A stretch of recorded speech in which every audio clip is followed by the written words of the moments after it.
We're here on page Ches, and we got up to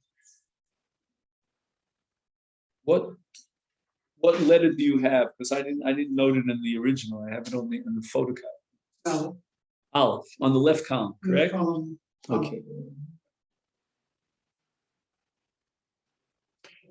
Okay, now what we're discussing, let's just backtrack a little to the top of that column, is a case where a person was mafrish a nekeva for a korban pesach, and a korban pesach has to be a zohar. And there's machlokas between Reb Shimon and Chachamim about the nature of this hafrasha, meaning when he was mafrish a nekeva, what became of this animal? What status does it have? It can't be l'chora l'mizbeach because it cannot be brought as a korban pesach. And therefore, the Chachamim are going to insist that the only possibility here is to do a pidyon. But in order to do a pidyon, we need a mum. It means that, as we discussed yesterday, the Akdosha is chal, even on an nekeva, and its kedusha is a kedushas korban, but it cannot be brought as a korban. So what do you do with an animal in this case that has kedushas korban, but it cannot be brought on the mizbeach because it's in a nekeva? We have to wait until it has a mum, and then afterwards it becomes psuli hamukdashim, which are subject to pidyon. And then we'll have to discuss what we do with the money after we've pod it. But before we get to that, let's just mention the shita of Rabbi Shimon. Rabbi Shimon says there's no need to wait for it to have a mum, because since this animal was not royal mizbeach as a korban pesach, a korban pesach cannot be brought with a nekeva. Therefore, the original hafrasha, or the original akdasha, was that of kedushas damim. It did not have kedushas mizbeach at all. And since it's kedushas damim, it's like in case where I magdish this table, then it's subject to pidyon. I don't have to wait for a mum. That's the shita of Shimon. Any korbanos can be bought as the nekeva? Well, his kavanah was to designate it as a korban pesach. It cannot be brought as a korban pesach on the mizbeach. Yeah, but So Shimon is saying that is the shlamim to be a nekeva? No, I don't think so. Are there any korbanos? Yeah, chatos can be brought. There's certain kinds of korban chatos can be brought in a cave. Shlomim depends on what. It could be male or female. All shlomim. All right, we'll check that out. Why can't you just say it's a korban pesach could be a shlamim? Good question. We'll see that in number base, but I'm just trying to sort of move backwards. Okay.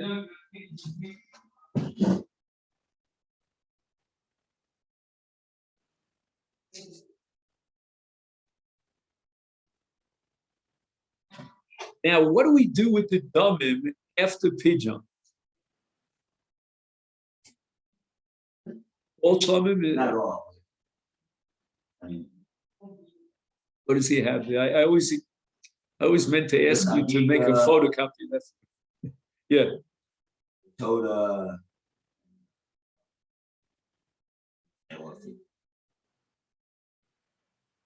The nozer.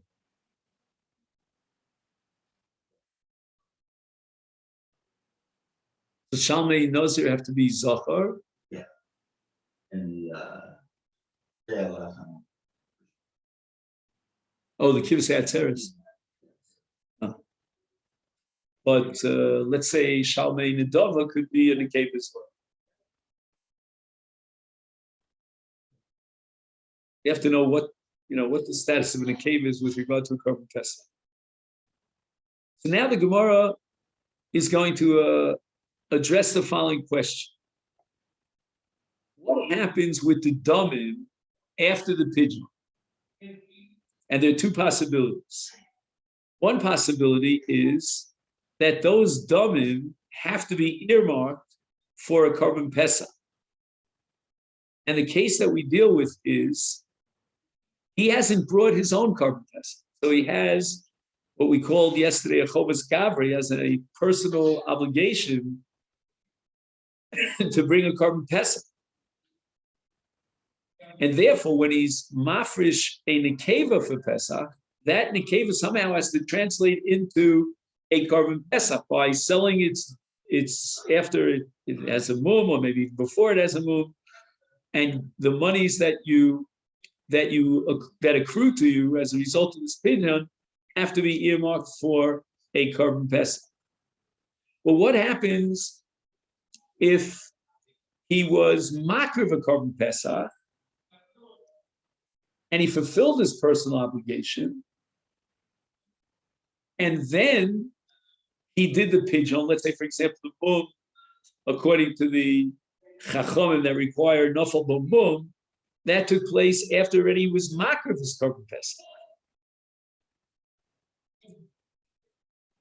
The logic here now leads us to a different conclusion, meaning I understand that from this nekeva that he designated, he has to bring Korban Pesach if he hasn't yet fulfilled his obligation of Korban Pesach.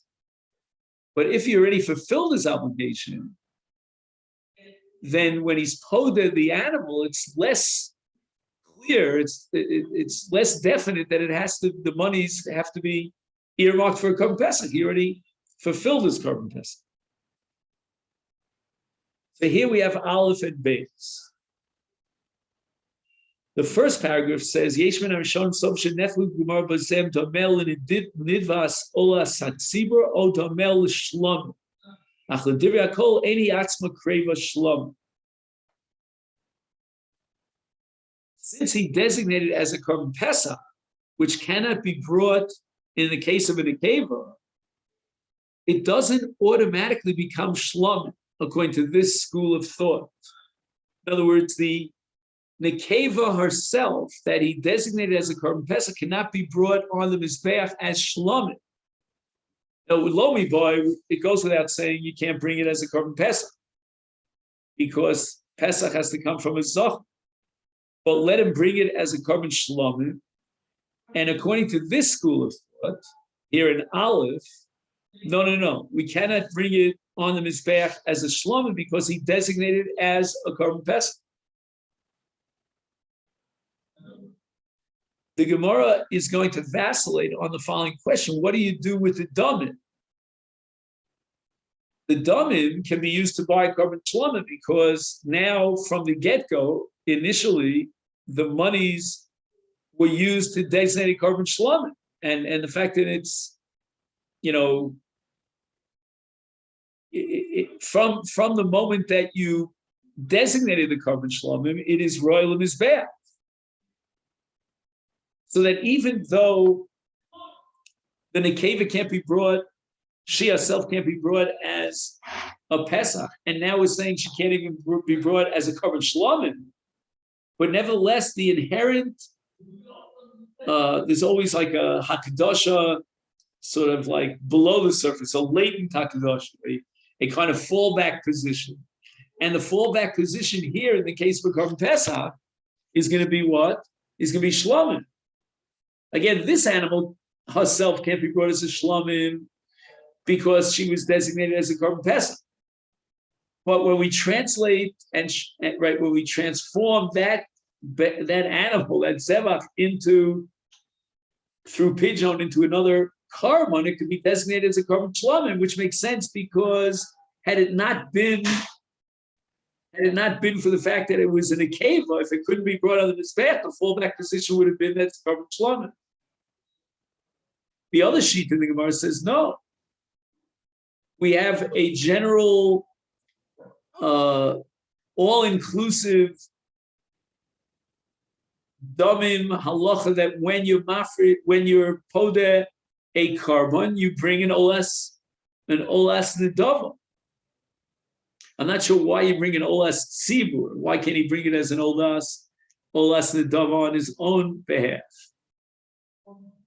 But I guess this has to do with what's called Kates HaMizbeach, that when you have domim that weren't designated for any particular carbon, then it falls into this community kind of chest, and we use it to bring a carbon ola on behalf of the tzibur. Now we get to the second opinion. Yesh men erishonim, that's number base. Hasovrim, shalidivri akol ein domel liolas tzibur, ach nechleku begemara im kreva hi atzma l'shlamim o domel l'shlamim. So according to this other shita, which he identifies here in the footnote as the Rambam in Pirush HaMishnayos Rabbeinu Hananel, the carbon itself, even though a nekeva cannot be brought as a Pesach, and he designated it as a Pesach, but nevertheless we have a fallback position of anything that was designated as a carbon Pesach but cannot be brought as a carbon Pesach, that it's brought as a carbon Shlamim. For example, Ovad Pischa, let's say he was mafresh a carbon Pesach, and then it got lost. And then he designated a second carbon, and after designating a second replacement carbon, he found the original carbon. So that carbon is brought as a carbon Shlamim, because every carbon Pesach has within it, in a general sense, a fallback status as a carbon Shlamim. So that's one man diyomer in the Gemara, according to the Rambam Shita, and kreva hi atzmo l'shlamim.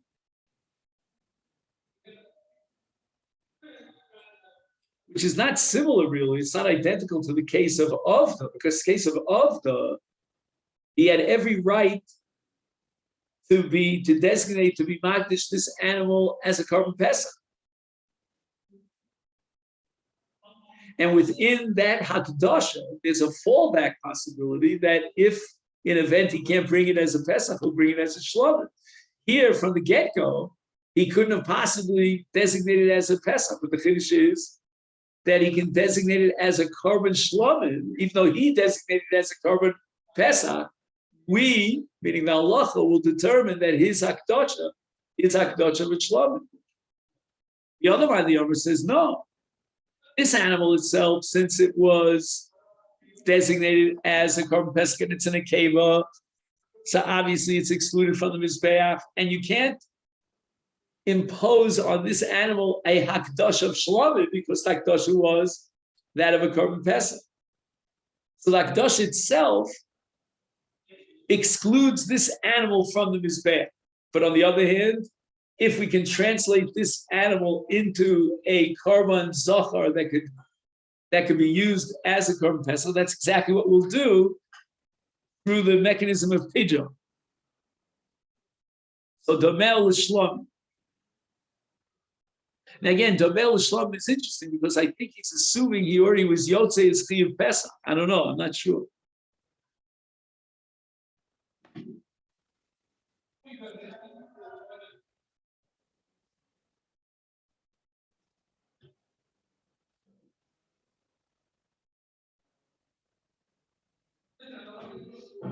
Now the next paragraph starts with two words called migu de nacht. We had these words earlier, I think, on the same page. Let me see if we can find it, if you could help me find it. Unless it was on the page before.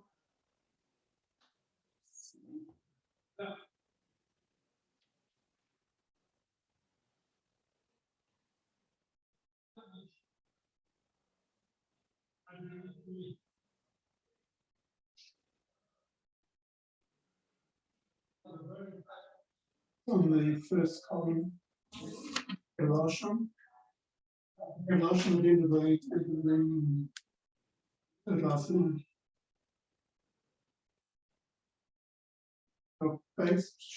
Is there a letter attached to it that might help me find? It's the second to last paragraph.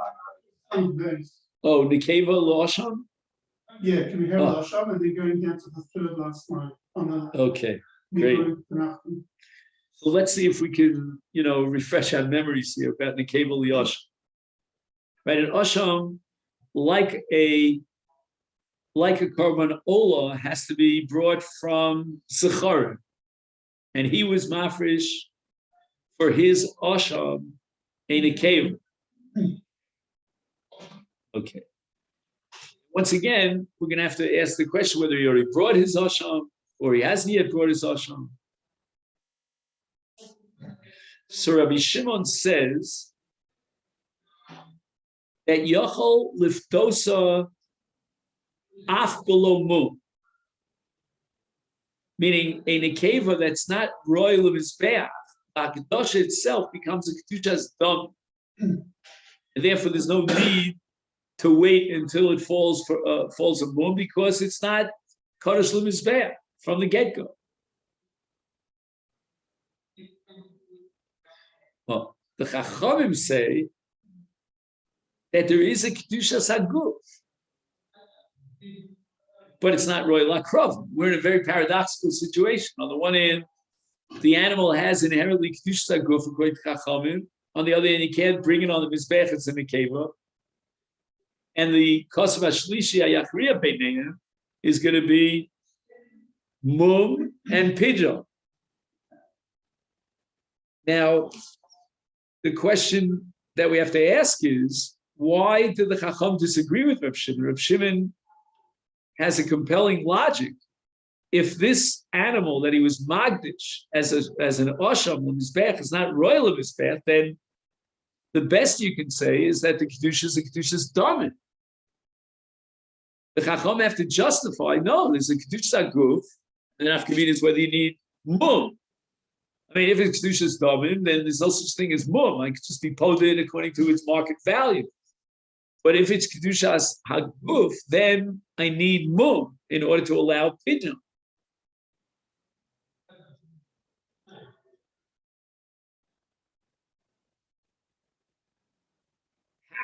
How can you imagine kedushas haguf in the case of an animal that's not royal of his path? And here's where the Chachamim invoke a principle called migu. Migu de nachtole kedushas damim, nachtole kedushas haguf. Wow. So as I said yesterday, this is a very mystical, mysterious kind of a migu. I mean, kedushas damim and kedushas haguf are two independently, fundamentally different categories and definitions of kedusha.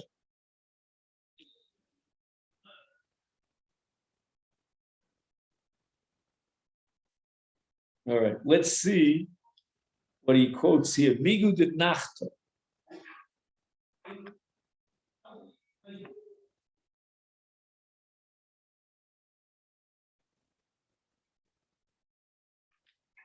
Igdish behema hara'uyali karif hi atzma b'kedushas damim lidmea korban.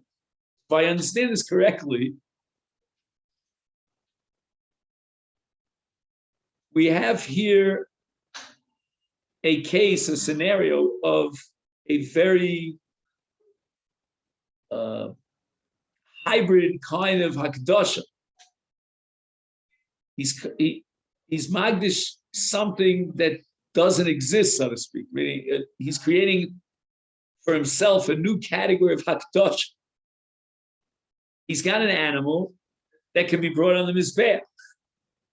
But instead of being magdish with kedushas guf or mizbeach, he was magdish with kedushas dam.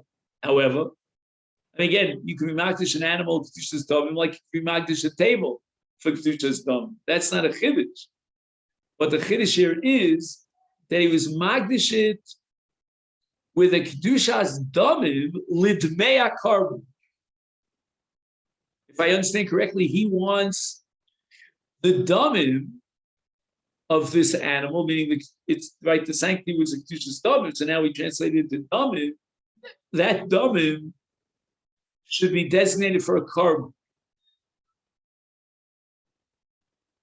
Let's see if we can attach a name to it. Marie Korkus. Korban. And again, korban, I think he means the original hakdasha, is kadosh b'kedushas haguf l'divrei hakol. Shebehigdish karban aroyal akrova l'divrei hakol omrim migud v'nachtale kedushas damim nachtale kedushas haguf. So let's backtrack a little. The chachamim that we saw on the right column were machadish a chiddush, that if he was magdish in a keva, it has a kedushas damim, but at the same time, once there's a kedushas damim that's chal, it now matures and develops and becomes a kedushas haguf, such that you can't be poted without mum. That's a case where the animal itself was not royal mizbeach. So that Reb Shimon, for example, would reject migu, and he would say, no, all you have here is 100% unadulterated kedushas damim. Without a mum, you don't need a mum, you just be poded. Because how can you talk about a kedushas haguf and in a keva for a carbon ashim? It's just it's a contradiction in terms. However, Reb Shimon, according to this Mari Korkus, would conceive that if the animal was royal in his we're not talking about an nekeva liyashim, it was behema or uyel likare. In such a case, even Reb Shimon would embrace the principle of migu, and you could create this entity that starts with kedushas damim and develops into kedushas haguf, kedushas mizbeach.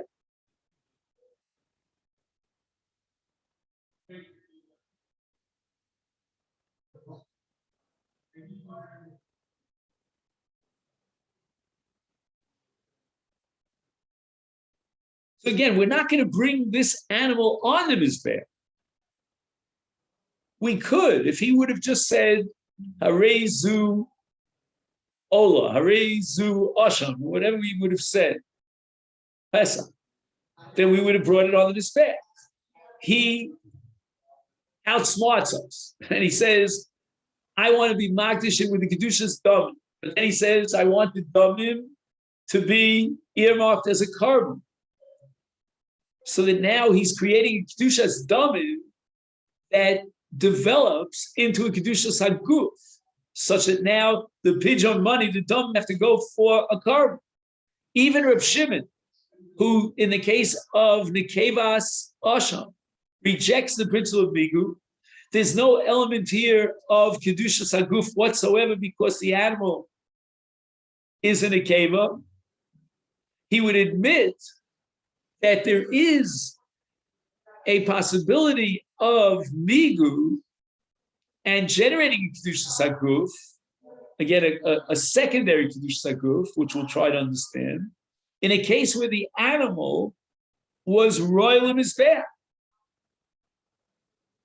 And the man could have easily have been makdish as a kedushas haguf, limizbeach. I mean, it's almost like the wrong words came out of his mouth. I don't mean that literally, because he's obviously planned out this whole very complex kind of akdosh.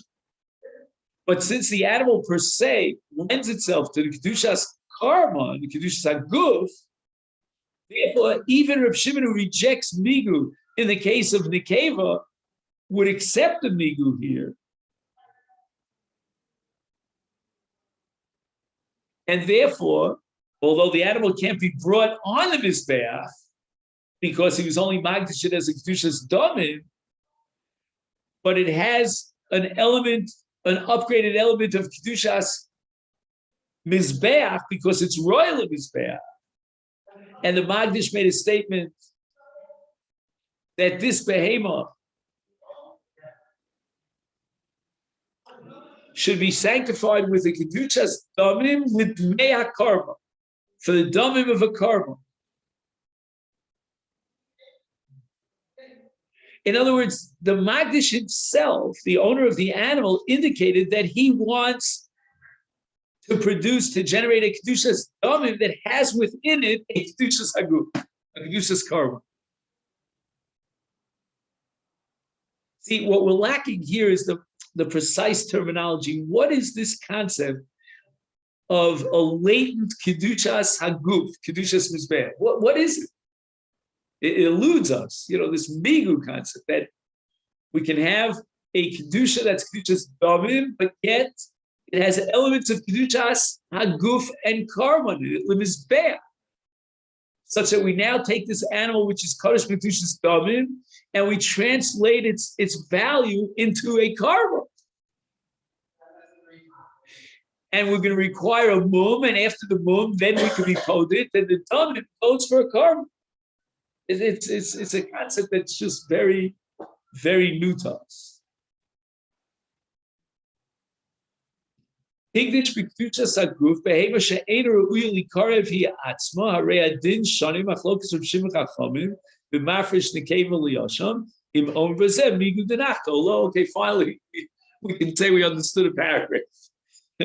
This one is a review, a repeat of what we said before, that he was Magdish a Nekeva, and Rav Shimon says that if he was Magdish a Nekeva, then it's Kedushas Domim Neto.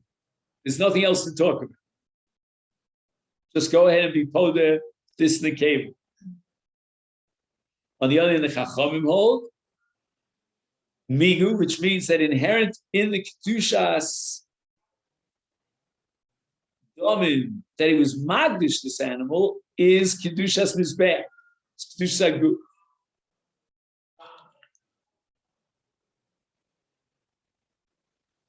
And this applies not only to a case, this machlokas applies not only to a case of Hikdish Nekeva La'asham, but any specific Hakdasha of the Guf HaBehema, when there is some barrier that makes it impossible to bring it on the Mizbeh.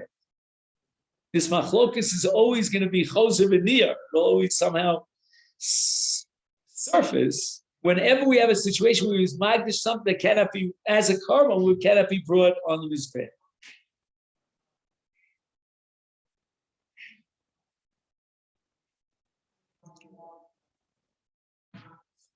Okay.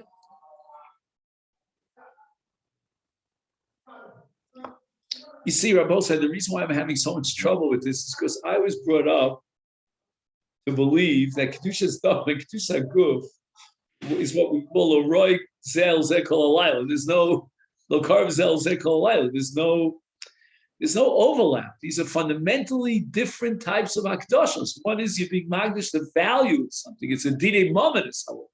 And the other is a Kedusha Guf. It's a Haloch and Mizbeach. So this Migu business is really perplexing. It undermines all my, my tenets of the faith in Kodshim. Next, Higdish b'kedushas damim behema she'eina ruya likarfi atzma nechleku rishonim omer ba migu denachto lechachamim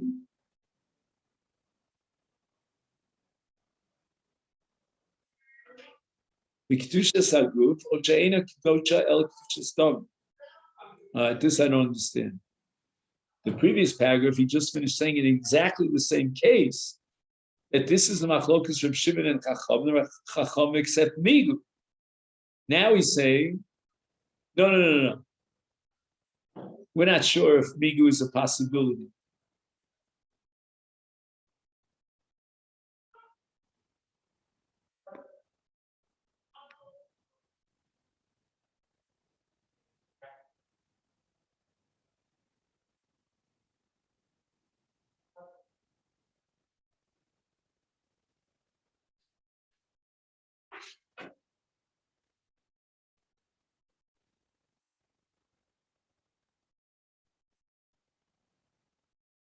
I don't understand the relationship between these two paragraphs.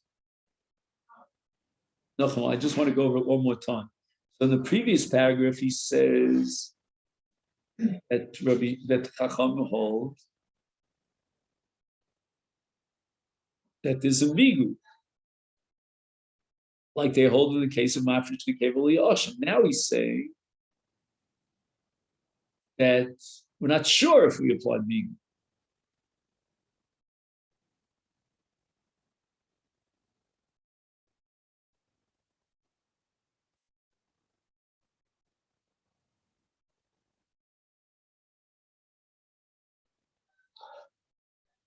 I don't know. In my humble opinion, he's not clear here.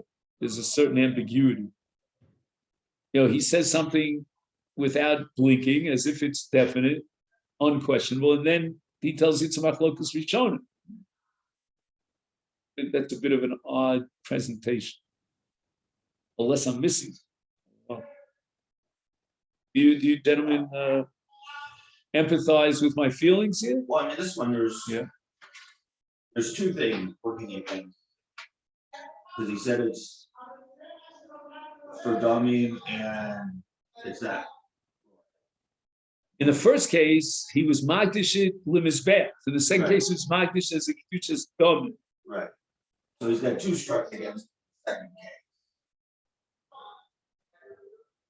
Because he said dummy and it's not what they So how does migu? You see, we always assumed that the migu is activated by the fact that it had a shaykhis to the mizbeach. Like, for example, he was magdish and a keva, and he explicitly said la'oshma. Mm-hmm. Now he's talking about higdish b'kedushas damin, and it's ain't really karev. So what's the migu here? What upgrades it to the status of kedushas guf? This is a bella.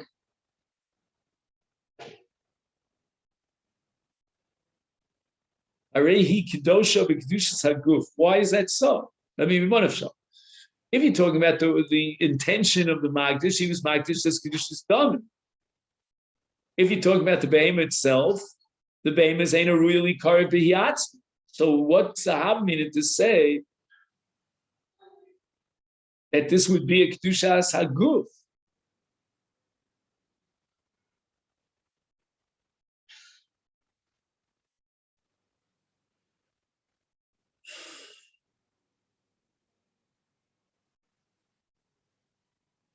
And we kept saying over and over again that migu works because of ru'uya l'mizbeach. In other words, there was an inherent relationship between the animal and the mizbeach. Right? If we go back to the paragraph that starts with migu, higdish behema ru'uya likar v'yatzma.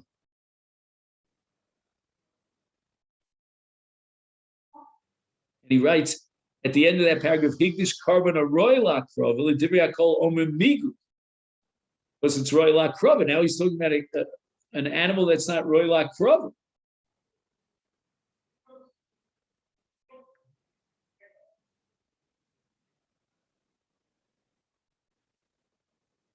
I don't know. That's the Pella.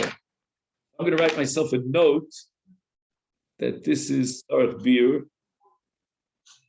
And we'll see. Maybe by tomorrow we can possibly come up with some explanation. Okay, then? Let's close this up here. We'll put this on the side.